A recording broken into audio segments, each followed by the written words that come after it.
من در موضوع تعرفه گرمسیری خب از این فرصت استفاده میکنم، هم یک شفافسازی و اطلاعات دقیقی در مردم ایجاد بشه نسبت به موضوع تعرفه، چون واقعا دغدغه شهروندان از شهرستان هم به لحاظ آب و هوایی جز مناطقی است که واقعا گرمای شدیدی در حداقل 3 ماه خرداد، تیر و مرداد وجود داره و لذا انتظار مردم اینه که بتونن از ظرفیت قانونی تعرفه‌های گرمسیری استفاده بکنن و هزینه هاشون کاهش پیدا بکنن.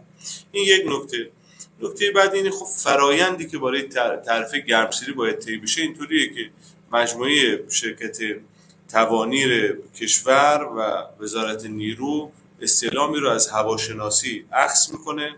هواشناسی بر مبنای بیشین دما و میانگین اون در طول حداقل 3 سال یا 5 سال اطلاعات رو از هواشناسی اخذ میکنه و حرارت تر یا رطوبت رو هم اینها رو با هم دیگه ادغام میکنه، به یه عددی میرسه. اون عدد اگر به اون نرم و یا دستورالعمل تعرفه گرمسیری بخوره خب شامل حال میشه. ما در آخرین پیگیری هایی که صورت گرفت ما تنها تیر ماه بود که در شهرستان سرخس عدد دمایی ما بالای 40 درجه بود در میانگین 3 سال.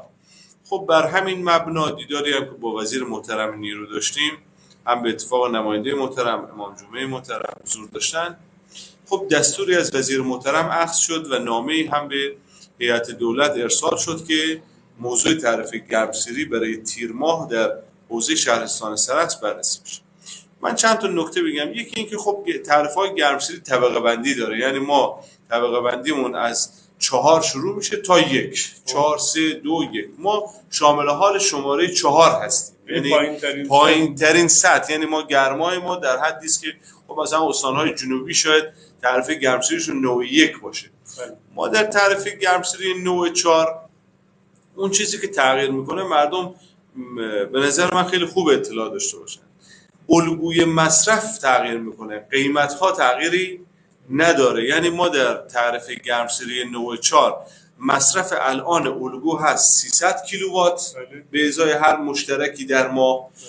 بعد از اینکه تعرفه گرمسیری نوع 4 اعمال بشه این 300 میشود 450. یعنی شما تا 450 کیلووات با همون نرخی که تا 300 کیلووات داشتید هزینه میدادید پرداخت قبض خواهید داشت. اینجوری نخواهد بود که شما بیاید مثلا مصرفتون رو 300 کیلووات هم اگه تنظیم بکنید بگید خیلی خب الان تعرفه اعمال بشه من عدد من تغییر میکنه. نه، شما قاعدتاً تا 450 با نرخ 300 میدید. یعنی طبقه بندی الگوها یعنی ما اگر اتفاق که این تعرفه محقق بشه، اگر فردی مثلا قبلا با 300 و مثلا 10 کیلووات یه مبلغ میگیره، مبلغ اضافه میشه با 10 کیلووات دیگه اضافه نمیشه تا 450 تا انگار اضافه. بله، یعنی ما 50% عملا اون الگویی که داشته 300 اضافه میشه به الگوش تا 450 میتونه با نرخ 300 تا استفاده بکنه و خب همین الگو به تناسب تغییر میکنه. لذا قاعدتاً هر کسی که مصرف خودش رو در الگو بتونه تنظیم بکنه قبضش هم قاعدتاً متعارف خواهد اومد و خیلی افزایش نخواهد. یعنی ما چیزی به نام تخفیف نداریم. مثلا کلا همین چیزی هم که الان در استان‌های جنوبی ما داره اعمال میشه همین طبقه بندی هاست. یعنی ما چیزی به نام تخفیف یا کم شدن عدد تعرفه نداریم، الگوی تعرفه تغییر میکنه. مثلا میخوام بگم کسی که در تعرفه نوع 1 قرار میگیره ماهیانه تا 2000 کیلووات میتونه با همین نرخ استفاده بکنه. این موضوعاتی است که در قانون اختصاص تعرفه گرمسیری پیش بینی شده.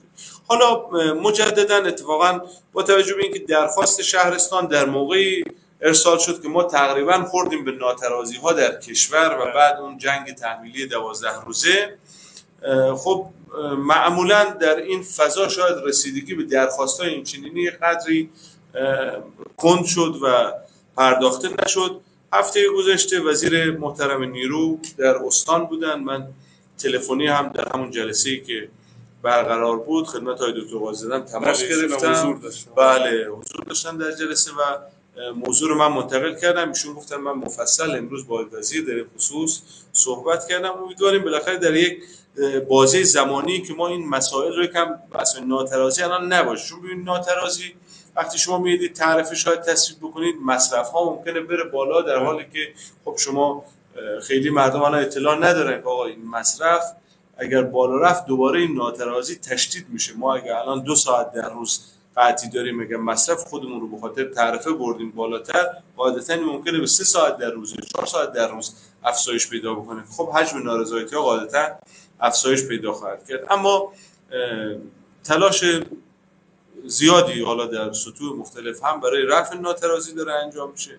همین که انشالله این تعرفه گرمسیری که واقعا یکی از موضوعاتی است که سالها شده مورد مطالبه مردم هست و واقعا به اون شرایطی که هست ما 1 ماه رو حداقل داریم. انشالله ماهای آینده واقعا ما ایستگاه هواشناسی نوبنیاد خوب تو مدار نبوده، اون رو راه اندازی کردیم. انشالله داده های اونم کمک بکنه، باز در سالهای آینده بتونیم اینا رو اصلاح بکنیم، انشالله اتفاق بیفته. اما خواهش من از مردم عزیز اینه، یکی این که واقعا هم بحث رعایت در قالب الگو رو مد نظر داشته باشن. خب این روزها خیلی به ما مراجعه میکنن و پیام‌های متعددی دارن که ممکنه وسایل الکترونیکیشون دچار اشکال شده باشه. حتی من خواهش من اینه، ما خب سایتی رو خود مجموعه وزارت نیرو تعیین کرده برای اینکه افراد اگه خسارتی دیدن وارد بشن، اون موارد رو ثبت بکنن. بعد از رسیدگی به موضوع قطعا توسط هیئت محترم دولت هر تصمیمی در سطح کشور گرفته بشه و ما همون رو در شهرستان اجرا خواهیم کرد و